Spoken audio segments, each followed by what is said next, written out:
চলমান এই অবস্থায় ব্যাহত হচ্ছে কুড়িগ্রামের সোনাহাট স্থলবন্দরের পণ্য খালাসের কার্যক্রম। দর্শক, এই নিয়ে আরও খবর জানাচ্ছেন গোলাম মওলা সিরাজ। যে কোটা সংস্কার আন্দোলন, এই আন্দোলনের প্রভাব কিন্তু পড়েছে কুড়িগ্রামের ভুঙ্গামারী উপজেলার যে সোনাহাট স্থলবন্দর রয়েছে সেই সোনাহাট স্থলবন্দরে। শনিবার থেকে মঙ্গলবার পর্যন্ত এই বন্দরের কার্যক্রম পুরোপুরি বন্ধ ছিল। আমদানি রপ্তানি বন্ধ ছিল, এখানকার যে পাথর ভাঙার যে কাজ সেটাও কিন্তু বন্ধ ছিল। বুধবার থেকে কিন্তু এখানকার আংশিক কার্যক্রম শুরু হয়েছে, কিন্তু ব্যবসায়ীদের সঙ্গে কথা বলে যেটা জেনেছি যে ইন্টারনেট সংযোগ না থাকার কারণে কিন্তু আরও বেশি সমস্যায় পড়েছেন তারা। যদিও এর আগে বেশ কিছু পণ্যের তারা নিয়ে আসতে পেরেছেন ভারত থেকে, বিশেষ করে পাথর।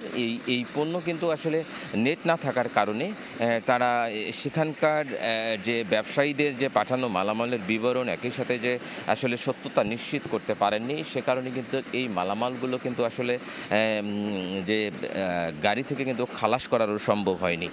তবে আমরা আজকে এসে যেটা দেখেছি যে কিছুটা কিন্তু কার্যক্রম এখানে শুরু হয়েছে, যদিও এখন পর্যন্ত কিন্তু নিরবিচ্ছিন্ন যে কার্যক্রম সেটা কিন্তু এখন পর্যন্ত শুরু হয়নি। ব্যবসায়ীরাও কিন্তু আমাদেরকে যেটা বলেছেন যে এই যে কয়েকদিন যে এখানে আসলে ট্রাকগুলো তারা পণ্য খালাস করতে না পারায় যে ট্রাকগুলো এখানে তারা রেখেছেন, চালক সহকারী সহ অন্যান্য যে লোকজনকে দীর্ঘ সময় এখানে তাদেরকে রাখতে হয়েছে, সব কিছু মিলে তারাও কিন্তু একটা বড় ধরনের আর্থিক ক্ষতিতে পড়েছেন।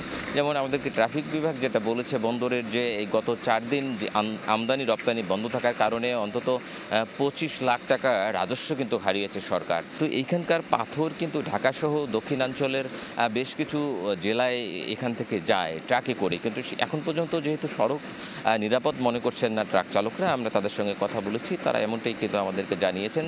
তো সে কারণে কিন্তু এখন পর্যন্ত সেইভাবে পণ্য কিন্তু পাঠানো যাচ্ছে না দেশের অন্যান্য জেলায়। সব কিছু মিলে এখন পর্যন্ত একেবারে স্থবিরতা না থাকলেও পুরোপুরি কার্যক্রম কিন্তু শুরু হয়নি এখন পর্যন্ত এই সোনাহাট স্থলবন্দরের। এখনই কিন্তু অনেকটা লোকসানে গুনতে হচ্ছে ব্যবসায়ীদের।